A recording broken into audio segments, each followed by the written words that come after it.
मेरी मम्मी के चैनल को लाइक और सब्सक्राइब करना ना भूलें। धन्यवाद। हेलो दोस्तों, स्वागत है आप सभी लोगों का मेरे YouTube चैनल रंजीता सिंह के पारंपरिक गीत में। दोस्तों, सबसे पहले आप सभी को चैत नवरात्रि की ढेर सारी शुभकामनाएं। हैप्पी नवरात्रि। माता रानी आप सभी पे अपना आशीर्वाद बनाए रखें। आप सभी लोग खुश रहें, मस्त रहें और अपने अपने कामों में व्यस्त रहें। दोस्तों, आज मैं लेके आई हूँ एक बहुत ही सुंदर देवी गीत। आप लोगों से रिक्वेस्ट है, आप लोग फुल वॉच कीजिएगा और गीत जैसा भी लगे कमेंट जरूर कीजिएगा। और अगर वीडियो पसंद आए तो वीडियो को लाइक कीजिएगा, शेयर कीजिएगा। अगर चैनल पे नए हैं तो चैनल को सब्सक्राइब कीजिएगा, अपनी बहन को सपोर्ट कीजिएगा। धन्यवाद। जय माता दी। चैत महीनवा मैया निकली दुपहरिया के घूमै लागिना। चैत महीनवा मैया निकली दुपहरिया के घूमै लागिना। मैया मोरी गाँवा सहरिया के घूमै लागिना।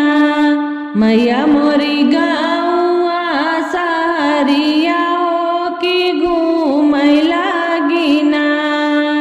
घूमता घूमता मैया होई गे दुपहरिया छाए बैठिना। घूमता घूमता मैया होई गे दुपहरिया छाए बैठिना। मैया मोरी नीमिया के छैया छाए बैठिना। मैया मोरी नीमिया के छैया छाए बैठिना। हाथवा डेलरिया लेके निकाली मलिनिया के पूछै लागिना। हाथवा डेलरिया लेके निकाली मलिनिया के पूछै लागिना। देवी मैया से बतिया के पूछै लागिना। देवी मैया से बतिया के पूछै लागिना। गौआ सहरिया घूमते होई गे दुपहरिया के काई दे तू ना। गौआ सहरिया घूमता होई गे दुपहरिया के काई दे तू ना। मालिन हमारा सिंगरवा के काई दे तू ना। मालिन हमारा सिंगरवा के काई दे तू ना। अड़ौला चूनी मालिन गजरा बनावै हो लगाई दिहलिना। अड़ौला चूनी मालिन गजरा बनावै हो लगाई दिहलिना।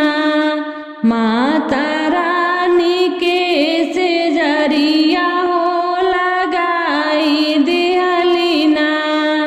माता रानी के सेजरिया हो लगाई दिहलिना। तेई चढ़ी मैया मोरी कर सिंगरवा के मनवा मोहना। तई चढ़ी मैया मोरी कर सिंगरवा के मनवा मोहना।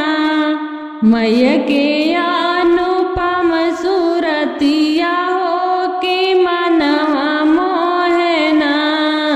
मैया के मोहनी मूरतिया हो के मनवा मोहना। घरवा में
दिन बढ़ना, मालिन